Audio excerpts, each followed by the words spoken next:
All right, everybody, welcome to the second episode of the Johnversations podcast. I am very excited about my guest today. He's a two-time Emmy Award winning cinematographer. He has worked on 42, the Jackie Robinson movie. Also, something I'm really excited to talk to you about is the Mom Jovi documentary that you worked on. I've looked all over the place to see if I could watch it, and I can't find it, so I'm very excited to talk to you. But yeah, ladies and gentlemen, Mr. Matthew Satterfield, how you doing today, Matt? Good, John. Good to see you, buddy. I just want to say thank you so much for coming in, man. I really appreciate it. You are one of my favorite people in the whole world. Oh, man, awesome. Likewise. Yeah, a lot of people don't know. Well, I mean, I'm sure people listening have no idea, but before we even met, Kara was like, "Hey, do you know who Jurassic 5 is?" And I was like, "Hell yeah, I love Jurassic 5." She's like, "Oh well, Rain's husband Matt wants to go see him," and I was like, "All right, I've never met this dude, but I love him." Because I've got one friend in Michigan. Shout out to my buddy Taylor, who is like, he's like, we just would drive around, listen to it nonstop. So, and then we met actually, I think for the first time at my wedding. Yes, at your wedding. Yeah. So, you're one of those bromances that people, always like, oh man, you need to meet my husband. It's going to be great. And I'm fairly antisocial, so I was like, I mean, I'm sure he's a great guy. And then we met at your wedding. I was like, God. Yeah. He's a great guy. I'm the same way. I think that's why I do this podcast here, because I don't have to go out to anyone. I'm like, you just want to come over and like hang out and talk for a little bit. Impressive. Yeah, man. So the reason I wanted to have you on, I mean, again, I mentioned it right off the top, but 2-time Emmy Award winner. We've got a lot in common as far as music and movies, and I think you're a gentleman with great taste. I'll just go ahead and say that. But I kind of want to ask you. So what is it, right? Because I'm getting into cinematography, filming, and stuff like that is definitely not something that you wake up one day and you're just like, this is what I'm going to do. So, talk to me a little bit about where that came from. Well, I definitely, sometimes you'll hear people that work in the film world and make movies that they knew that that's what they wanted to do from childhood, and they were running around making high movies and the whole thing, like the J.J. Abrams, Spielberg story, that whole thing. That wasn't my story. I mean, I watched movies as a kid, but they were entertainment for me. I didn't really know that they were things that were made. I just thought that they sort of grew out of the ground and you grabbed them and plopped them in a VCR and there they were. I think my journey started through skateboarding. I got into skateboarding through video games and then we just started filming each other skateboarding. And then I realized I really liked filming things, and we would make little skits in our skate videos and things like that. But, and I would have friends that would tell me, man, you should do videos for a living. And I didn't know what that meant, neither did they. It's even something you could I didn't know what that meant. Career out of it. I had no idea. Now, how old were you? Because are you referencing Tony Hawk Pro Skater? Yeah, exactly. That's what got me into skateboarding. And then skateboarding, we just started filming each other. I think just because skate videos are a big part of skate culture. So we tried to make our own. None of us had cars because we were too young and too poor. Right. So we would just film ourselves around the neighborhood on VHS cameras that our parents had.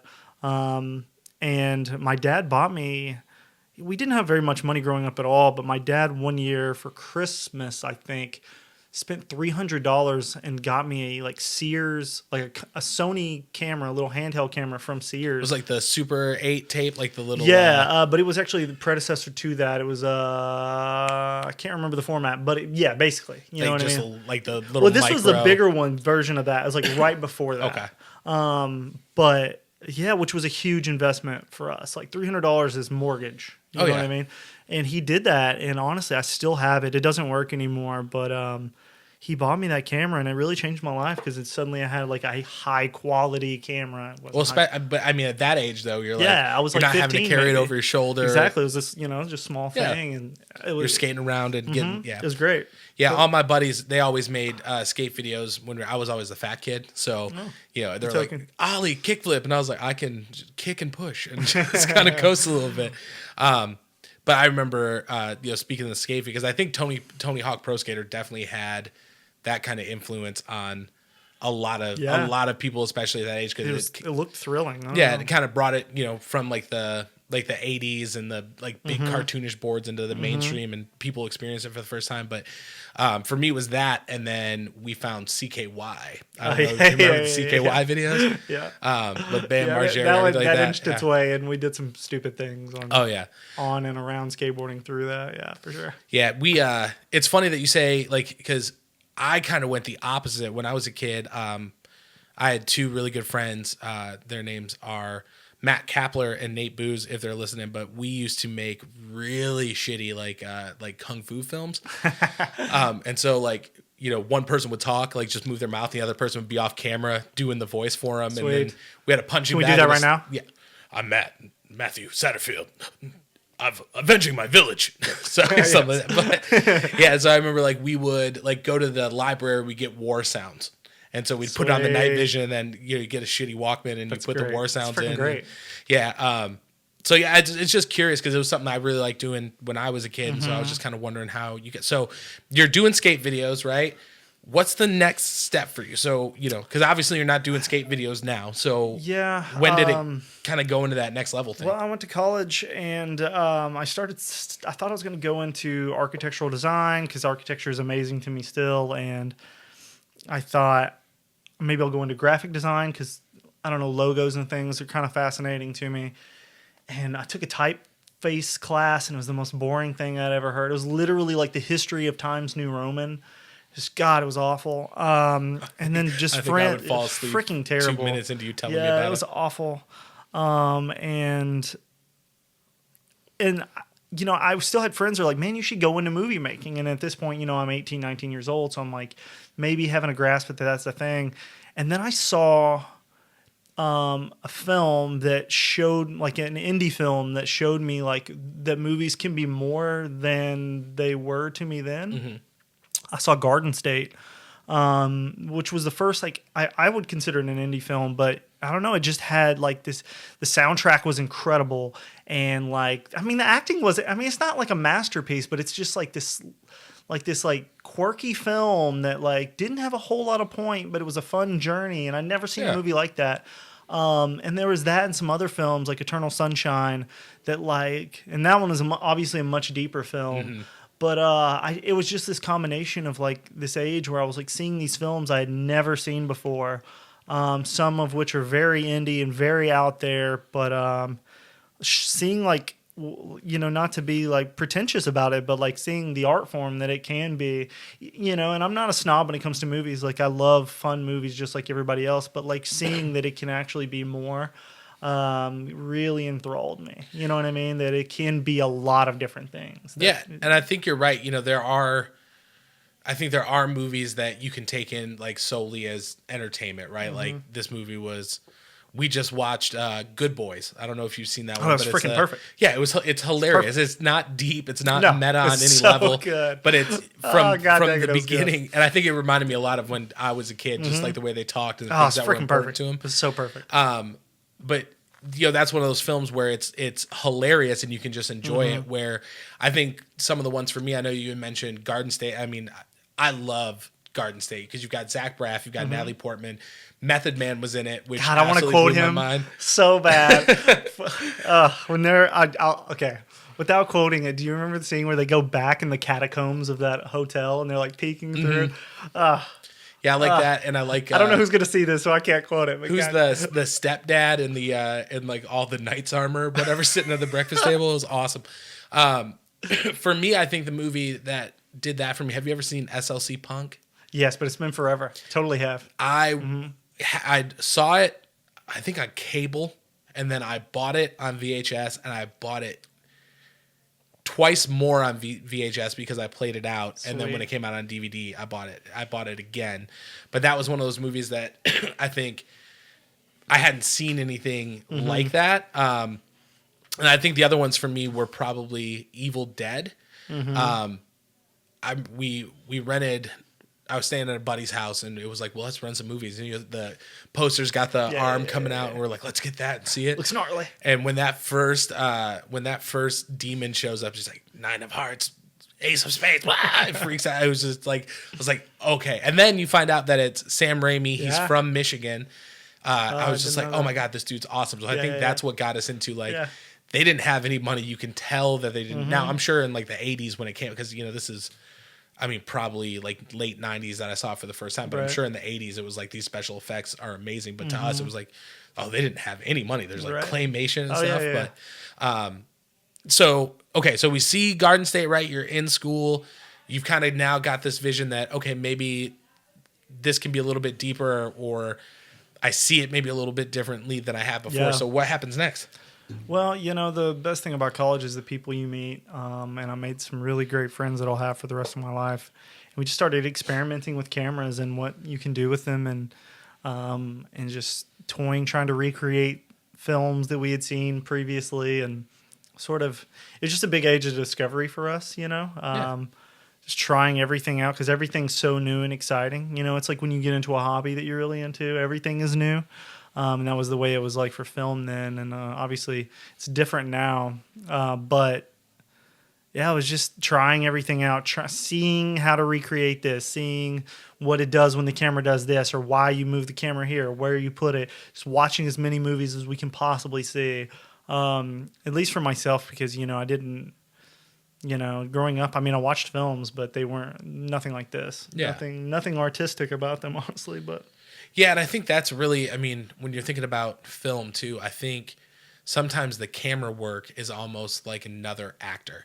Like it's telling just as much of the story from the way that it portrays everything as, someone, giving the lines of dialogue or things like that. I think I think if you're someone who just casually goes to see movies, maybe you don't necessarily think of it that way. That's okay. That's okay.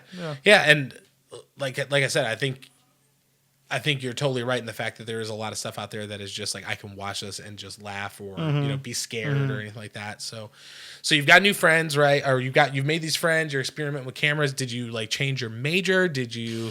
Yeah, I can't remember if I actually declared a major before that, but I ended up declaring film, or whatever it was called at MTSU, digital media production, or honestly, I have an electronic media production. Okay. And then film studies was my minor. And we had some pretty good teachers, some that were not good at all. Literally, we were teaching them, which was sad. But either way, we're getting our hands on the cameras that they have at school, which at the time was pretty minimal. But shout out to Mike Forbes at MTSU, who has done a lot for the program now. And the students that are there now have a great opportunity to get their hands on a lot of things. And that's what it is with film, no matter what discipline you're kind of going into, and school in general at that like at that point in your career is great because you can just try anything. You know what I mean? That's what with no worries of like how it turns out or if anybody ever sees it. There's no responsibility other than you learning, and the responsibility to your peers to like show up and try. You know what I mean? So it's really, people will ask, like I've gone to MTSU. They've asked me to go and do a lot of talks there, do some seminars and things. And people ask me like, well, why should I go to school? Like, because I actually dropped out to work in film. I wish I would have finished, but I did not.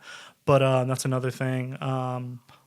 But I say like, the reason you should be here is because the people around you, these are the people that, you can count on earlier on in your career and even later in your career if you really hit it off to like springboard each other into this, because it's all about who you know and who knows you and who knows your work. And it's the funny. Wild West, basically. Well, it's funny because I don't know if you've seen it, but CNN has this series called The Movies where they go through and they're basically looking at like the greatest movies from each era. So I was watching the 70s. Of course, they're talking like Jaws, The Exorcist, stuff like that. But one of the things that I really thought was interesting, I mean, you know Roger Corman, right? So Roger Corman apparently in the 70s had a film production company, and so that's where Scorsese starts. He's working for Corman. That's where Ron Howard starts. And it was basically like if you could survive the Roger Corman boot camp and kind of shoot, because all his movies were very like low budget and stuff like that. So if you could survive that boot camp, shoot on the fly,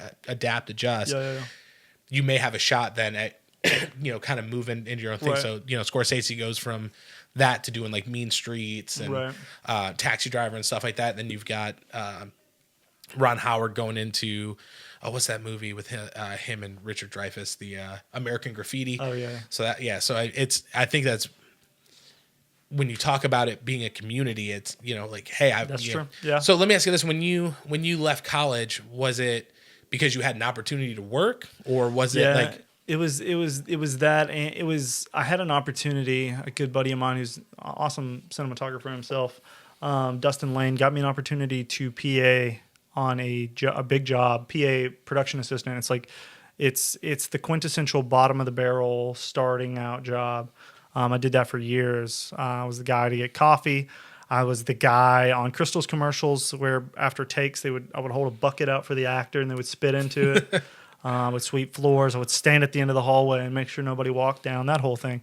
But I was given an opportunity to do that, which, I thought I was, because, the weird thing about college is it gives you this bubble that you think you're something grand, and honestly, I thought I knew a lot, you know what I mean? At the time, I had this false sense of like security and like sort of grandeur of my knowledge of film. And then as soon as I got on set for the first day, I realized I knew nothing. Now, do you remember what was the project at that point? Was it Crystal's commercials, or was it for those folks who aren't in the South? So Crystal's is like White Castle, It's a burger down here, spot. little like tiny slider burger stuff like that. But I try to remember what it was. A commercial. I want to say it was for like Xfinity or Comcast or something. It was some television related commercial that we were on, and I remember, I've told this story so many times, but it stuck out to me. I remember, because you spend all this time in college, like working with cameras and working with lights and working with the sound and doing all these things that, like the big toys. But when you get on a professional set and you're 20 years old and you've had no professional experience, you're not going to get close to any of those things. Right. They want you as far away from the expensive toys as possible. You're a liability. You're yes, like, you're a sweep liability. the floor, Yes, bring me my yes. coffee. Don't look at the then camera. Walk away. Don't come close to it. Don't talk to the talent. I remember they were like, one of the grips came up to me, who's somebody in the lighting department, and was like, "Hey, bring me some paper tape." And I was like, I had no idea what that was. I'd heard of gaff tape, which is like the quintessential filmmaker's tape that they use in like theater productions as well. I know that because that's the tape of the film world. But there's many, many other types of tape, and I had no idea. So I go to the grip truck, which is where you keep all the lighting equipment, and I'm like, get the paper tape, okay? And then I like take this crate, and there's like 15 different types of tape. I know them now, but at the time I had no idea. There's like clear tape, and there's like metallic tape and green tape and all these different types of tape. So I just like took the thing back to him, and I was like, "Here you go." He's like, "I just wanted the paper tape." Yeah. So I got away from that as quick as possible. I don't know which one it is, sir. So please tell me. Like the AD, the assistant director, came up to me. He's like, "Hey, go tell Frank to move the steak bed." I was like, "Do you know what a steak bed is?" Do I? Yeah. It sounds delicious. Well, a steak bed is a beautiful term for a flatbed truck that they put cattle on. Right? Okay. So it's a thing that they use primarily to pull generators, like really heavy generators. I didn't know any of that. So basically, like, I didn't know who Frank was. Didn't know what a steak bed was, so I just had to like sort of ask myself around. And again, I'm not the most social dude in the world, especially like day one of the film industry. I'm here. There's all these lights. There's all these people that are like 4 times my age. Like some of them are huge, grumpy people.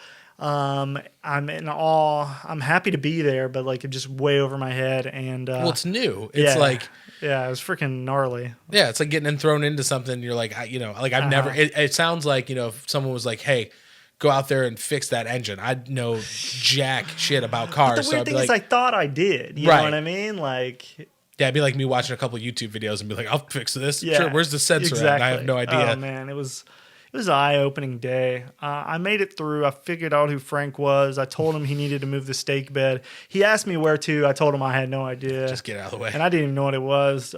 So basically, I did that for years until I figured out what a steak bed was and what paper tape was. And then I've somehow managed to get back to the camera, and they trust me with that. So let me ask you this, because I know you said, like, hey, I wish I would have finished out. And, obviously, that's something that, you do have the ability to do further on. But looking back at it, you think you made the right choice? Just saying, like... Yeah, I don't think I necessarily made the wrong choice. And me wanting to...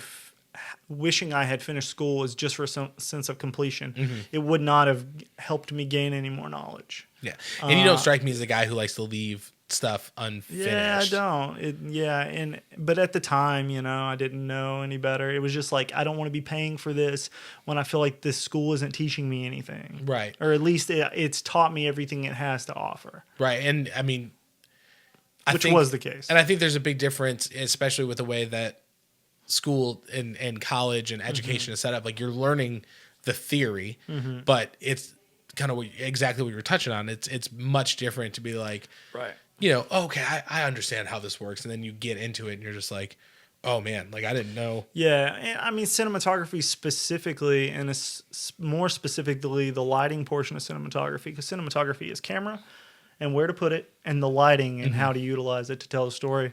Lighting especially is trial and error. Yeah.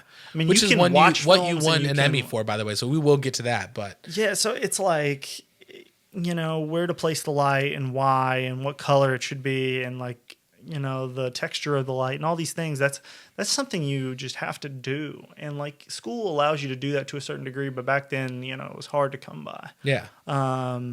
It was hard to get a chance to put your hands on those tools. Yeah, it feels like too. It's like, can you imagine trying to learn to play the guitar without actually owning a guitar? Yeah, it'd be very. Yeah, like, you can strange. read the notes, like, you can watch YouTube videos about like how to do it, but it's like, if you don't get that time where you're actually like hands on the guitar. Well, and for me, so I cannot. I play guitar. I cannot read music. Like, my brain just doesn't. And I've never been. I've always did well in like the English language arts, stuff like that, but math.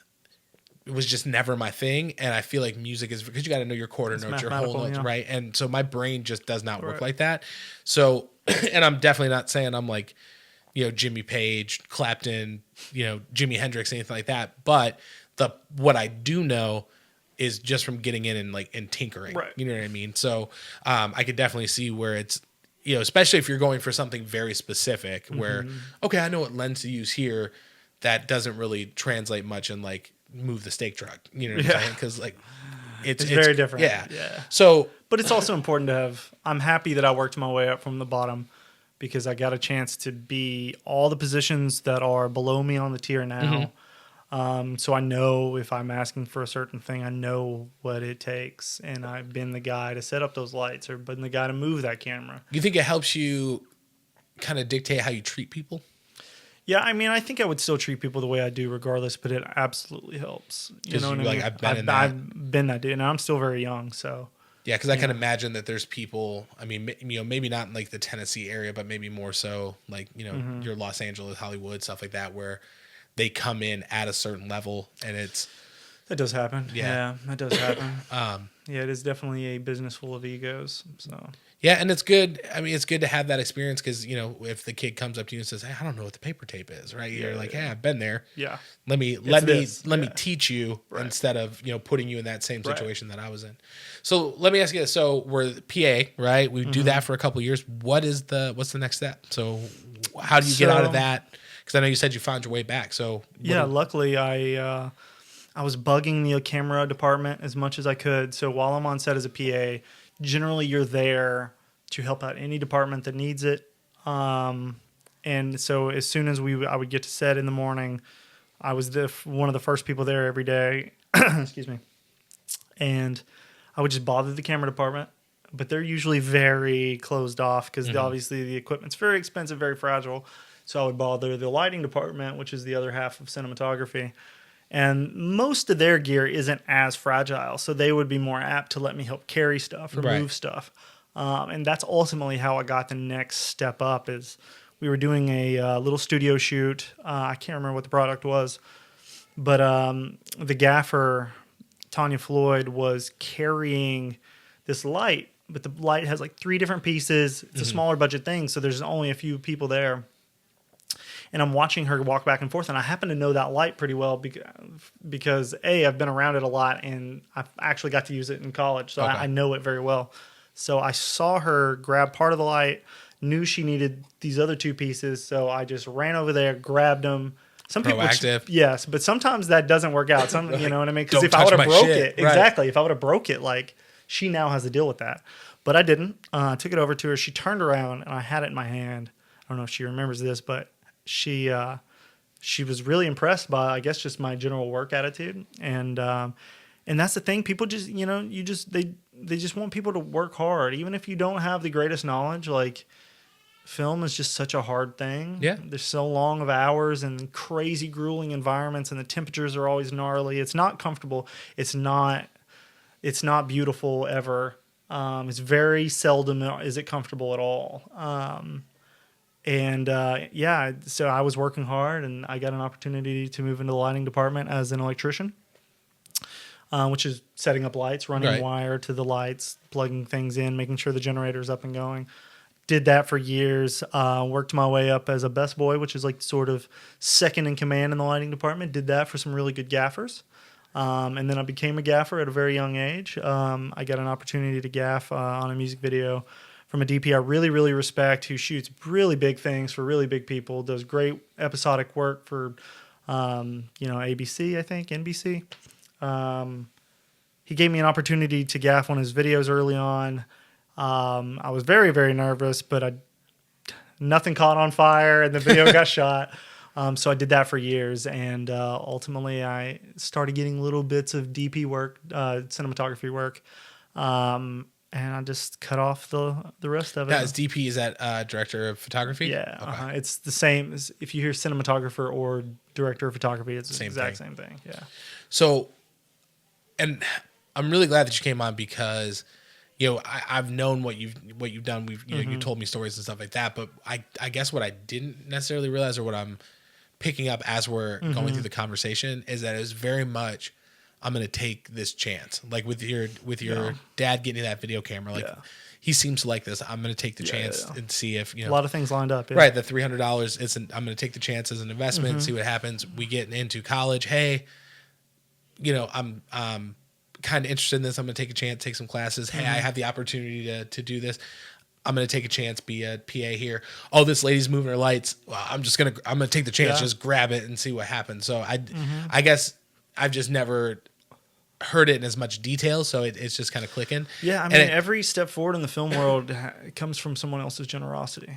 You know what I mean? Like, you can make your own path to a certain extent, but even if you're going to be a one-man band that directs, produces, shoots, edits, you still have to find a client. Yeah. And somebody has to award you that job. You know what I mean? Like shooting a commercial for this podcast, somebody has to show you that they can do it. Every step forward that I've made in any capacity, even from one position to the next tier, or even just in knowledge, it just came from someone else lending me that knowledge or lending me the opportunity to prove that I can do this. You know what I mean? Yeah, I feel like you've been lucky in the situation where, and maybe not even lucky because knowing you as a person though, I know what kind of man you are as far as your work ethic, your commitment to things. I know your wife, I know, we have a lot of mutual friends and I know how much you care about the people in your life. So it doesn't surprise me that would translate to your work. And it also wouldn't surprise me if people are like, okay, Matt works hard. I see his commitment. He comes in every day. It's easy to want to afford you that chance because you've got the track record. I've gotten lucky. I feel like I've worked pretty hard. Freaking grueling days out there. But, I'm fortunate to have met some really incredible mentors that have helped me learn what I'm doing, how to plug in lights and point the camera and what to point it at when, and you know what I mean? To do it in a thoughtful way. You know what I mean? It's all just things I've picked up from other people. You know, that's awesome. Well, I wanted to ask you too. So, because I know from our friendship, I know that you worked on music videos and stuff. What is if you had to think about it, right? What is the project that you were like, oh man, I was so lucky to do this, or what is the one that sticks out in your head as far as this is why I'm doing this is this project? That's hard to say. The really meaningful projects, it sounds kind of callous, but real meaningful projects these days are really hard to come by. Okay. Because a lot of it's the same anymore. Sorry, I don't mean to sound completely jaded, But well, at the end of the day, it's still a job it for is. you, right? Yeah, I mean, no, and that's a good point. Yeah, it is a job. But I've had some good opportunities to shoot. I think some of the most notable things I've done, they weren't necessarily notable in terms of like, it wasn't necessarily like a brand that I really stand behind or anything like that. I mean, I've had little opportunities like that sometimes to work with brands that I actually care about. But I did a series of videos for Yamaha, like the music portion of Yamaha. the heart of inspiration. Yeah. Well, and the reason that one specifically was meaningful to me, like, the people that got to work with, it's one of those situations where you don't know how good you have it until afterwards. They just really cared about what they were doing. Every single person that was involved really put a lot into it. And the story was nice, and the director really put a lot into it, and it ended up leading to those Emmys through other projects and things like that. But it was just really nice to get a chance to work on something where you had the time to think about what you were doing, and that really was the big difference between those and others. Is most of the time it's so quick in and out, where like the prep. Because everything costs money, you know what I mean? Yeah. Like even the prep, people are paid for because it is mental time and energy that you're making phone calls and making diagrams and blah, blah, blah, Right. blah, blah. So it was a job I actually had an opportunity to think about and plan out. And it's just not something you get a lot of chance to do these days. So Yeah, and because it seems like, especially from the way that you're describing it, most of it is those long, grueling hours, right? And if you're doing lighting, I mean, I'm sure you do X amount of takes, and then they're like, okay, let's try moving this light over here, and then you're doing X amount of takes again. And so to kind of be like, because I feel like in all, like, when you see movies about making movies, I was like, we got to get it in the can. We've got this much time to get this shot. That is a real thing. Yeah. We were talking, did you watch the movies that made us?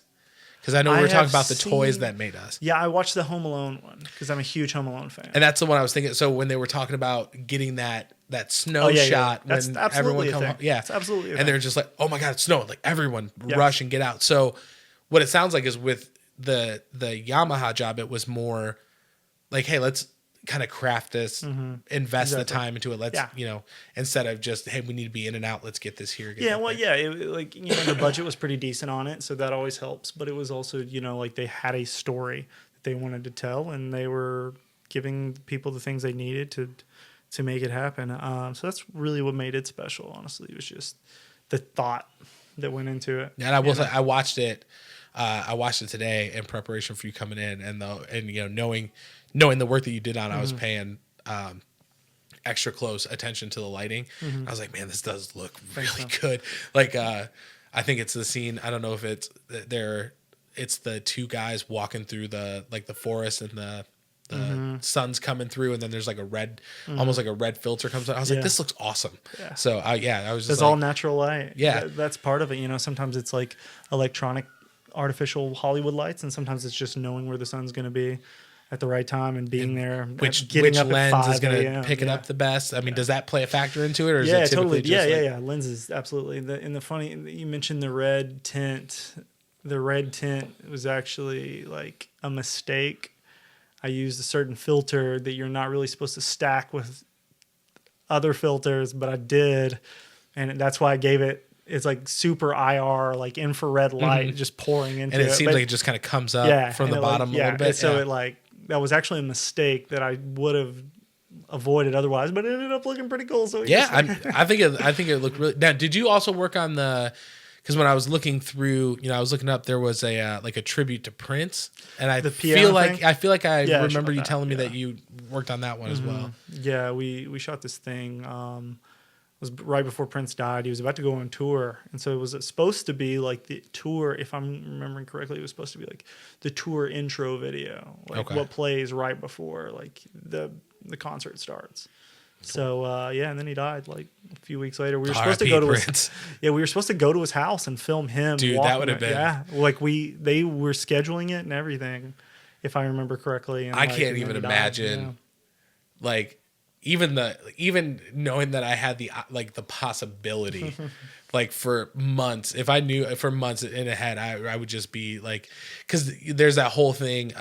There's like a rumor that he had an entire documentary filmed on him. Like they followed him forever and filmed this documentary. And then they were like, when are you going to release it? Like they edited, finished it. And he was like, I'm not. He's like, I want this for me. So He's got his own documentary about himself. Just watching it at home. I guess. I mean, bizarre. I guess when you've done as much stuff as he did in a life, it's easy to be like, yeah, I don't mind going back and like recapping it. I suppose, but so let me ask you this, because you had mentioned, we talked about it a little bit, right? So the Heart of Inspiration, that is what got you your nominations, right? So let's not even talk about the win. What I want to ask you about is you find out you're nominated, right? Because if you're in that field, I played in bands growing up. We got nominated for a Vitamin Water People's Choice Award. Nice. And we won. We'll shoot two.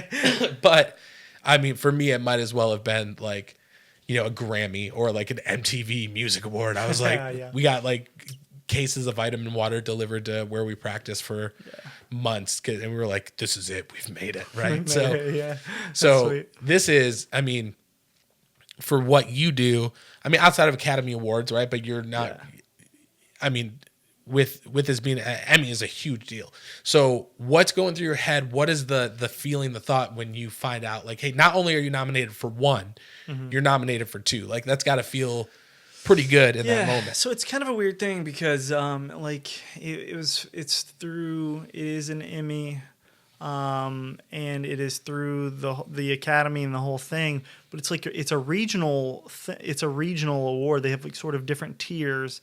And I know people that have like 12 of them, really? You know what I mean? For different things. And so, so it was kind of watered down to me, if I'm 100% honest, where I was just like, is this even a thing I should be excited about? I know people that literally have like 10 plus. And so at first I was like, yay, that's cool. But I don't know if this is like what the meaning behind all this is. That, and honestly, like, and this isn't me trying to be pretentious. This is my honest thoughts. I was just like, I don't know. Like, it's a bizarre thing. But then, so I decided like, okay, I'm going to go to this awards ceremony. I'll just check it out, see what the whole thing's about. I saw the pictures. You looked quite dapper. Ooh, you and your lovely wife. Yes, it was a good day. Yeah. That's got to feel good. Just being even for the spread and like getting to put on a tux and being cool. Like, yeah, having to go up and talk in front of hundreds of people was very nerve-wracking. So you go check it out. Like, what's your feeling when you're there? Does it sink in a little exciting, bit? I was nervous. I was trying to decide what to say in case I do get picked, which, I was really happy with my work, so I was hoping I would. And, I get picked twice, and then I'm talking to people afterwards, and they're really letting me know, like, how serious people take these and how much it really means to people. It's kind of one of those things where I didn't really know, and people still have mixed reactions on it. Some people are very impressed, and some people, don't really care. I don't know if they have affected my career since. It's an exciting thing for people, but also it's just kind of weird because they're just sitting in my office, what I mean? Behind some Legos right now. But I imagine though it's got to be kind of nice to be like, oh yeah, those are like. Yeah, those are my Emmys. Yeah. They're behind the Legos, but like I still know that they're there. Yeah, it's a bizarre thing. I'm not saying that I think you would be cocky about it all, because I know you're a very like down to earth person. But maybe it's just me, but part of me would be like, well, yeah, but I mean, look at that. Exactly. This you've noticed my carnival, my carnival trophy. I put that on display. If I had Emmys, that'd be the only thing up here. That's funny. I mean, I will say, though, at the very end of the day, like, if I ever have doubts, it does help. It's one of many things to help you have a little bit of confidence in there in terms of decision making and are you doing the right thing in life in general. Because the older I get, like, the more I realize, for better or for worse, that you should not tie the majority of your self-worth into your career. Oh yeah. For the highs or the lows. You know what I mean? Especially being self-employed and work in the film industry where every day that you get work is just a phone call. You know what I mean? for, like I said, again, for better or for worse, because if I'm doing really, really well, it's easy to kind of feel cocky about that. Like, man, I'm making a lot of money. I've got these Emmys, blah, blah, whatever the thing is. And then to, just have this inflated sense of self because of that, that's dangerous. And then it's also really dangerous on the other end of things to, if work is slow and you're not getting the calls and you see that people around you are getting the calls, because there is this ecosystem you can kind of look in and see, because thanks to freaking social media and things like that, which is disgusting. Like it's something you can compare yourself to. Why am I not getting that job? Or why am I getting involved? Yeah, and it was like that when we were, when I was in the band when I was younger. It was like, okay, well, how did this band? We play with like these guys aren't that great, and they're kind of jerks. Why are they playing the show? How did they get on this show? Right. So, and I think it's a very good point that you made. Where if you're kind of walking around with your chest out and being like, yeah, I'm a 2-time Emmy Award winner, and I've got this job. When that moment comes, or whatever your job is, right? If it slows down or that employee comes to a of halt, the month, and then you're just like, then what? What happened? Yeah, where's your self-worth? You know what I mean? Because and then that's one thing I learned more and more. And so that's one thing. Like next seminar I have at MTSU, like people always ask, like, how do you work in film? How do you work in film? And that's the one thing I tell them, I was like, get good shoes, take care of your feet. Get a good rain jacket. So take care of yourself. Yep. And have good hobbies and have good friends. Because I don't know. At the end of my life, I mean, if I have trophies or not, no, it's my family, my friends, that's my legacy. You can't take any of it with you. That's my legacy. Not, you know what I mean? So let me ask you this, because I think that's a good transition point. And you are, like me, a member of the New Dads Club. You're a little newer in, a couple months different there, but I think that's exactly what you said, right? So I've got my family, my friends. Has your perspective at all changed with having little guy running around? Like, do you find yourself kind of prioritizing things differently, or because I know for me, like, I work for a company, and I do. I do a customer service aspect when I'm not doing this, and I was always looking for like I don't care what the hours are. I need this position. I need to get higher up. I need to do this. And since my daughter has been born, it has been more like, I'm not really stressing it because I need what works well. I just found that my perspective has kind of changed, and I want to be able to have the time to put back with them instead of being like, I'm going to get to work an hour and a half early, stay an hour and a half, right? So, I mean, if it lines up, it works, but I'm not, I'm not as willing to be like, oh, I'm just going to throw everything out the window for this opportunity. So, I mean, do you find anything similar to that, or? Yeah, well, I don't think my perspective has changed since he's been born. It's just strengthened, what I was saying in terms of, I've always had a pretty healthy work-life balance, I think. Because honestly, as much as I love film, it is a job, and it's a really, really hard one. You know what I mean? So if I'm making enough money and the phone rings for a job that sounds sucky, I'm not going to take it. Right. You know what I mean? And that's could be thousands of dollars I'm giving up, but God bless. At the end of the day, I get job opportunities every year for Halloween, and I turn down every one of them because that's my favorite day of the year to Halloween Horror Nights too. You're in Orlando 7 times a year, basically. But yeah, so and having a kid is just strengthening that. You know what I mean? Because I've heard so many stories of people whose parents are in film and how much they don't see their parents. And that just sounds terrible, you know what I mean? And there's this really famous cinematographer. I don't need to tell you his name. Just he shoots really big movies you've seen that everybody has seen, and they all look incredible. And I've listened to interviews with this guy, and somebody was asking him like, "Hey, are you married? Do you have any kids?" He's like, "No, I'm not married. I have no kids. I've given my entire life to cinema." And to me, even in college, when I first heard that, it was so sad to me, because it's like the art form is important. It is, and your body of work like whatever you make or create in any way is important, because obviously art is important and film is important. But like, man, like, I don't know. Like, I just think you have to have a balance of like, because at the end of the day, like me hanging out with my buddies and doing fun, nerdy things is more important to me than getting some sweet job or like shooting a music video with some artist. Because it's like, yeah, it might help me get another job and it might give me a decent paycheck. But like, if I have that paycheck and I'm just searching for the next job with all of my energy, then I don't even get to do anything fun with the paycheck to begin with. Yeah, it's like, what's the point of putting in all that work if you never get to enjoy it? And I think it kind of goes back to like, you don't get to take any of that stuff with you, you know? Right. It's meaningless. I mean, when maybe if that's what you want I mean, if that's what he wants his legacy to be, if he's like, listen, I will be known as the greatest cinematographer and is what'll be my headstone. If that's what you care about, then, you know, by all means, but I don't have the bandwidth. Like I do this, like I've started doing this because I really enjoy exactly what we're doing. Like I feel like you and I would talk like this regardless, at a breakfast table and getting brunch instead of doing this. But this is, I feel like people have a lot to learn from you as far as, hey, find what you're passionate about, right? Even if you don't necessarily think that it's going to turn into your career, like take the chance, right? Because kind of what we're talking about, like, hey, I got this camera. You really got into this. I decided I was going to do it. I took the chance, took this job, and then I took the chance. You know, I just feel like it is, it's so easy to get kind of caught in that.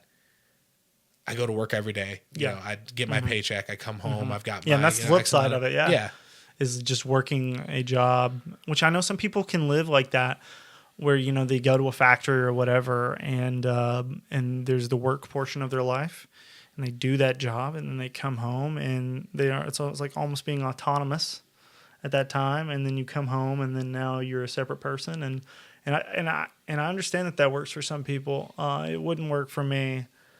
But so that's kind of the flip side of it is like, you know, you don't want your job to be everything, but it is a lot of hours of your life. So you might as well enjoy what you're doing. And even if, you know, your passions aren't your job, they're still an important part. But I just caution against making it. I caution against putting your self-worth in the success or failure of those endeavors, whether they're your career or not. You know what I mean? Like, make the joy in the creation of the music or the podcast or the movie or the Lego something or another or whatever or the mark you leave on the people in your life. You know, like I think that's that's something that I feel like makes it very easy to gravitate to you as a person, is because you are very much, you're genuinely a nice person. I've never had an interaction with you where I've ever been like, oh, you know, that was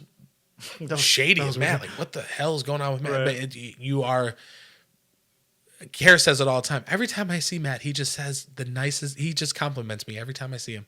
It's just and the smile on her face, though, she like it's appreciated. It's you know, you can tell like it's when she gets that from you in that interaction, like that's a high point of her day. And I think that's awesome. A big part of it is like, how can you do that to as many people? Like, what gives you the opportunity to do that? You know what I mean? And like, that's one thing, doing the job that I do when I'm not doing this.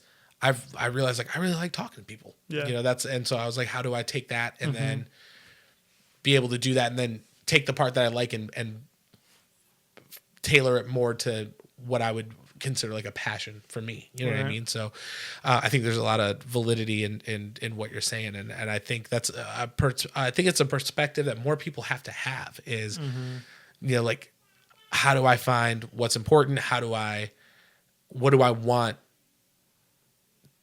want to leave?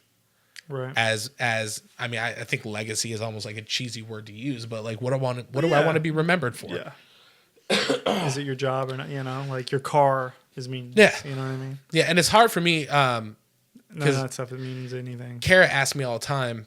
She's like, when we first got together, she was like, you know, what is your, like, what are your passions? Like, what do you want to do? And I was like, Kara, like we have a house. Like I have a car that is paid for. Like I'm not worried about where the mortgage, because those were things when I was growing up. Right. I didn't They were not have that taken for stability.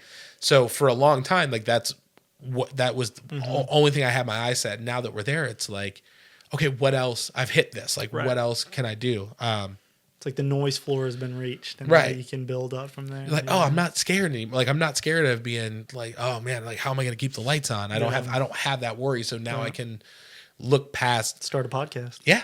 Right. Yeah.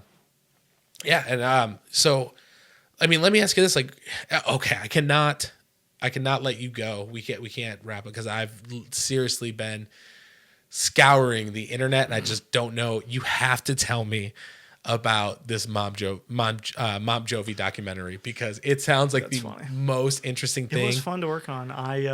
So I was a camera operator on that. A producer friend of mine, his mother, is a big Bon Jovi fan. Kara's mom is like, her mom and her aunt. Really?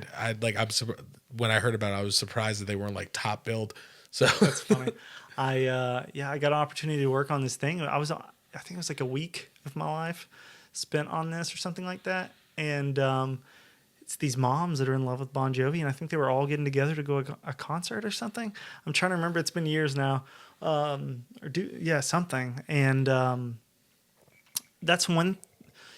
Traditionally I try to work in the narrative space in terms of like fictional narrative, but documentary has been a thing that I found surprisingly interesting to be a part of.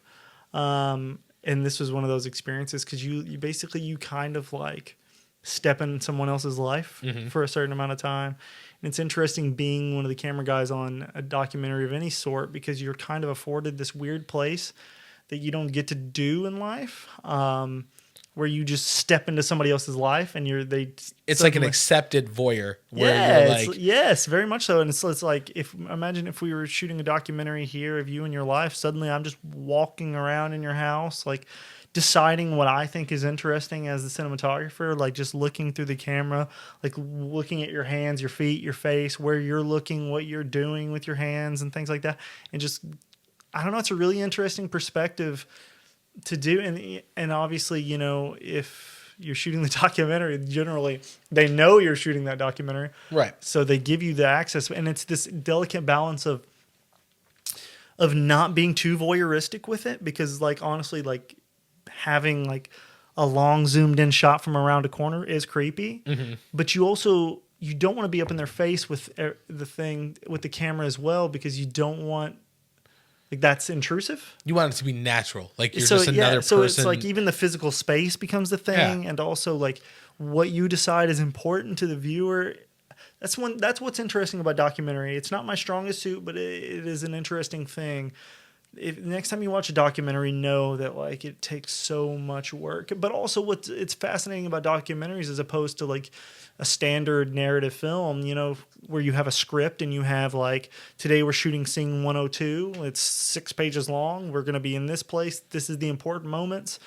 Well, documentary, like, like they are guided generally. Like sometimes sometimes they're not guided at all and you're just following them around with the camera. But sometimes it's generally like, hey, let's do this. Like, let's get you baking this thing here, doing this thing or here. Or you'll ask like a prompted, like a question that kind of prompts a certain response.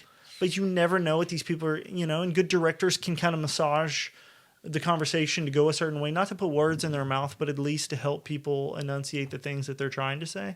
And it's just super interesting because you never know what these people are going to say. And sometimes it's very, very heartfelt. And there's been many times where I've like teared up behind the camera because you're seeing the emotion straightforward. Like if you've ever watched a documentary and got teary, imagine being the guy like filming it right there. Yeah. We were watching, season 1 of Making a Murderer, and I don't, if you're somebody who is worried about spoilers for season 1 of Making a Murderer, you're way late. Yeah, I don't feel bad. But when they sentenced that Brandon kid, I remember Kara just like broke down. She was like, he's just not mentally capable of handling what's happening to, and just, and so I imagine, like, I wanted to ask you this. So does it get to a point, because I can imagine that it would get to a point where Mm-hmm. it's almost like you're not there after a while, depending on. Yeah. So there's kind of two ways. Like you can definitely be so focused on the technical aspect of what you're doing that you're not listening to the context of the words that are being spoken. That's totally a thing. But then it can happen the exact opposite way too, where, there's been a few times in my career where like, I'm listening to an incredible musician right in front of me. This has happened just a couple of times where I'm filming a musician that is so incredible that I forget that I'm filming them, and all of a sudden I'm just listening. You know what I mean? I saw that video of you filming Chance the Rapper. That was pretty cool. And I was like, I don't know how much I don't know. Yeah, he's like, he's not working. He's just enjoying his life right now. I'm going to stand 4 feet from Chance and pretend like I'm filming him. Now, because I can definitely see it on that aspect where you almost kind of forget, like as the person filming, you almost kind of forget that you're there. But what about like with the subjects? So like with these moms, were they always aware that, okay, we're being filmed, these people are walking around following us, or did it just kind of become like a second nature? Yeah, that's a good question. I mean, documentary in general, that one and others, like this is really mainly the director's thing, but it's a consideration for the cameraman as well. Like I was talking about, like their comfort of like where I'm at in the room can change throughout the process. You know what I mean? Like as we get more and more comfortable, they will get less and less clammy, and like, you can get more in their face if you need to, and it won't bother them. But it's definitely like this very humanistic balance of finding out what makes people comfortable or uncomfortable. Documentary is an interesting space. Would you do more of them if you had the opportunity, or I mean, certain ones, yeah. If the subject matter is really interesting to me, but they're really hard work. The very long hours, you never know. Like it can be tough, but it is something I'm interested in. Okay. Not necessarily my focus, but like when I get an opportunity to do something that's meaningful, it piques my radar. If the chance came along, yeah, I would entertain it for sure. Yeah. So let me ask you this: what have you? I mean, again, being in the new dad club, right? I'm talking to you before. It kind of sounds like things have slowed down a little bit. So, what have you been enjoying lately? Anything that you've been watching? Anything that you've seen this year that's made a big impact on you? Or we talked a little bit about like what I know, like what you haven't, or what some things I've seen that you haven't seen. So many movies I haven't seen. But I mean, was there anything that you've seen? Thanks, child. Just saw Star Wars. I'm not a huge Star Wars fan, but I really enjoyed the latest one. Small side rant. I think Star Wars fans are the worst of humanity. Ooh. I know. Deal with it. Because Star Wars fans, they don't like Star Wars. I'm yelling now. That's all right. Get passionate, man. That's what this Star is for. Wars fans. For any of you out there, if you consider yourself a Star Wars fan, you're not a Star Wars fan. I am more of a Star Wars fan because I actually enjoy Star Wars. You're not picking apart. Yes, I'm not picking apart like, well, why did Leia have the ability to force pull herself back into blah, blah, blah. I actually enjoy Star Wars. I think it's fun. Yeah. I think the original ones were good. It was awesome. Yeah. It was a sweet scene in the movie. I'm glad that she did it. Yeah, Star Wars was fun. I don't know. I enjoyed it. Yeah, my childhood isn't ruined. I got into a debate the other day because we were at a party and someone said that Hayden Christensen was like the worst thing to happen to Star Wars, and I was like, freaking Jar Jar Binks. I was like, actually, I disagree. I was a pretty big fan. I thought he did. I thought he did a pretty good job as young Vader, and he's actually there. There's talk that he may be coming back for a series. So I disagree. Yeah. And it was just like what you said. It was like, no, this is all the reasons. I know. And I'm not versed enough. Well, I'm not well versed enough in that universe to. I'm not either. I just had to look up like who was whose son because the Mandalorian has come out and it's like Baby Yoda. Yeah. I haven't. It's freaking cute. I need to. I haven't watched it yet. It's fine. It's not earth shattering, but it's. So Star Baby Wars. Yoda's cute. Was there anything else that you've seen this year, or anything else that? Let's see. My child is 8 months old, so we were able to watch new baby smell. Yeah, we were able to watch some movies when he was super young. You know, I watched the new Aladdin, watched the new Lion King. Those were cool. What else have I watched? Clearly nothing that's really been earth-shattering. I haven't seen... I'm probably in the minority, but something about Will Smith after like Men in Black, something about him just kind of like I have a hard time now. I like what's that? In The Pursuit of Happiness, I was like, this is so sad. Yeah, Pursuit of Happiness is freaking brutal. Why is anybody watching this? And then he had iRobot, and I was like, nope, I don't think I saw that. Don't like this one. Pursuit of Happiness, freaking brutal, man. Whew. Now he's got that. What is it, Gemini Man, which is the one where he's like the younger. It's like the Fresh Prince first, like the the adult stuff. It's supposed to be good. I don't know. I will say I'm excited for Bad Boys 3 because that's supposed to be coming out. And looks fun. I want to see if Martin Lawrence is still crazy or if he's kind of like mellowed out a little bit. Looks fun. I wish I had some more. I don't know. I haven't had a chance to Did you like The Lion King? Yeah, it was cool. It was fine. I saw I haven't seen Lion King, but I saw the Jungle. I like Jon Favreau, and so I saw I saw the Jungle Book, and I love Bill Murray, which I'm very excited. They're doing a new Ghostbusters. Yeah, and it looks interesting. Paul Rudd's in it, and I guess the rumor is like Bill Murray's going to be in it and stuff like that. So it looks pretty good. But I thought the Jungle Book was really. I like Idris Elba too, and I think he was awesome. For sure. Was it Shere Khan or whatever? Yeah. Are you going to see? Are you going to see Cats? No. No. Me neither. I love. Cats. Did you see the James Corden? Corden quote. He's in it, and they asked him what he thought about it. He's like, honestly, I haven't seen it, but I've heard it's not that good. He's like, maybe I will. So everybody who is involved in like the production of that film is just like, damn it, James Corden. Like, why did you say anything at all? I saw some tweet that was like people talking about Star Wars, and it was like, I went and saw Star Wars today, and I just thought it was really bold of them to make everyone cats, and like I just don't really understand what was going on or something like that. Just walked to the wrong theater. Well, I guess they're doing a bunch of, and maybe as a cinematographer, you can tell me if this is like, because it seems absolutely batshit crazy to me, but the movie's already out in theaters. They're going back and doing like a bunch of like retouches. Like apparently they're rushing to get it out. So there's a scene where Dame Judi Dench, she's all cat, but then like her hand is normal and you can see like her wedding ring.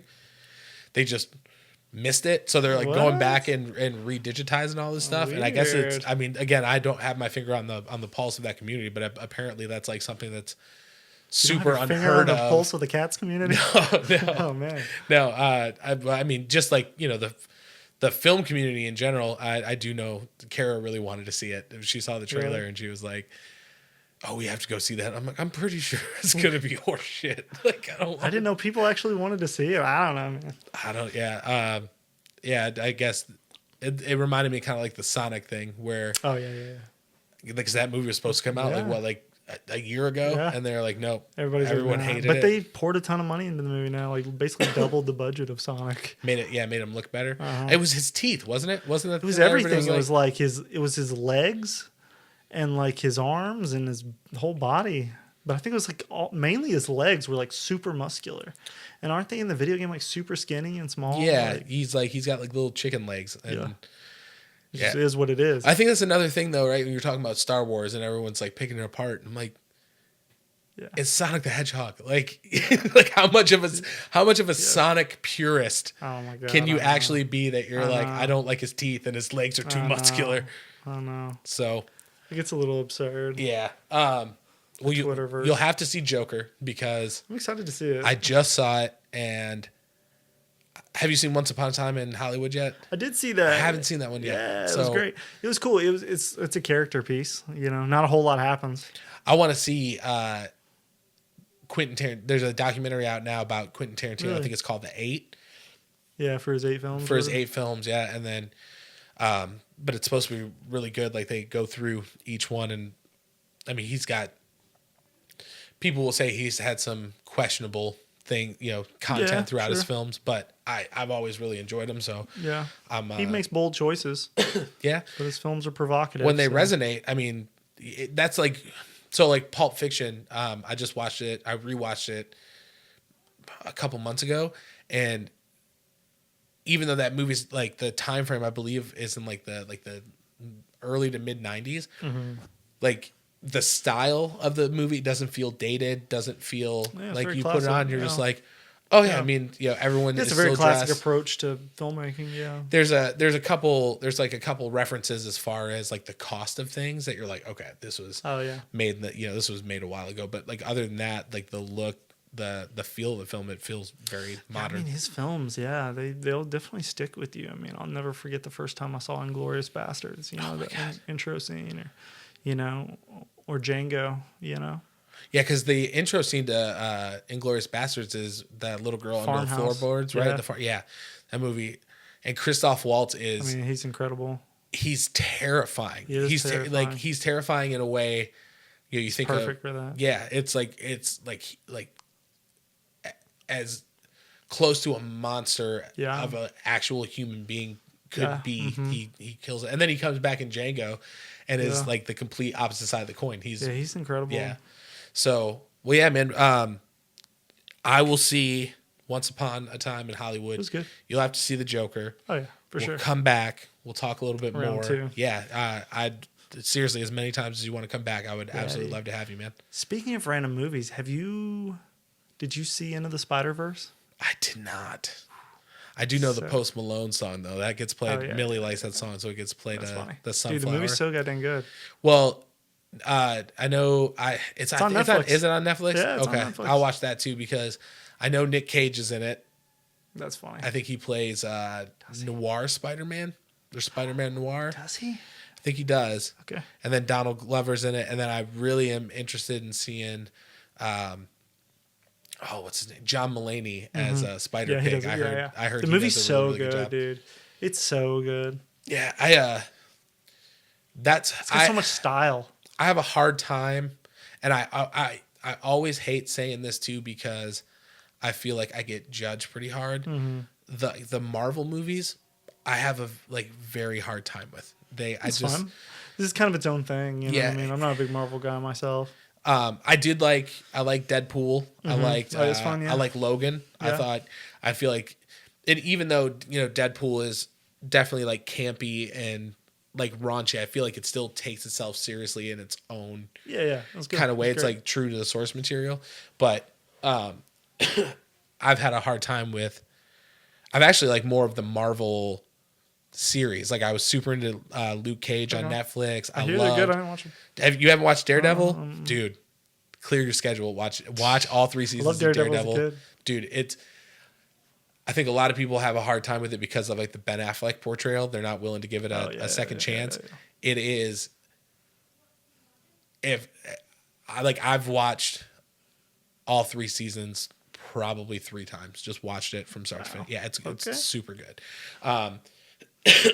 But yeah, I'll have to watch the Spider-Verse because everyone says great stuff about it. I will, like I said, I will watch that. It's got so much style. I don't know. Well, and I like the idea too because there's so many different like reiterations. Like because you get like, I feel like that's got to be its own challenge in itself is to be like, okay, we're gonna do this part of the movie in that like noir style, and then we're gonna do this as like a Looney Tunes style, and it blends them pretty well. Yeah. Well, yeah, I will definitely check it out. So I wanted to ask you, let's say I wanted to see your work. Let's say someone's listening, they're interested in booking you for for your talents, for a job, something like that. Where can people find out more about what you do? The best spot would be my website, MatthewSatterfield.com. You can scroll to your heart's desire and don't hit up my email, spamming it. But, only spam. Only spam. But yeah, it's all there. Awesome. Most of it's there at least. Well, I really appreciate you coming in, man. Absolutely, brother. I've been looking forward to this. I felt kind of bad because I was like on Monday. I was like, "Hey man, you still good?" Yeah, it's all good. I was like, "We're still solid, right?" Life is in limbo with the kid, Yeah, no, trust me, man. I definitely understand. That's why we do them on Fridays. Is because I don't work. I'm home with the kid all day. This is like my adult time at night. Yeah. So, I really appreciate you coming in. Check out MatthewSatterfield.com. Are you on any of the socials you want to? No. I mean, I have an Instagram, but that's all gack to me, man. Okay. I didn't know. Just checking. Want to make sure we get out there. But yeah, if you are looking for a great DP cinematographer, also check out Heart of Inspiration. You can I'll link it up, but you can go to Google. Just type in Yamaha Heart of Inspiration. It's one of the most legitimately beautiful things I've seen online in a very long time. So definitely check it out. Matt, thank you so much for being here. I really appreciate it, man. All righty. Johnversations podcast. Episode 2.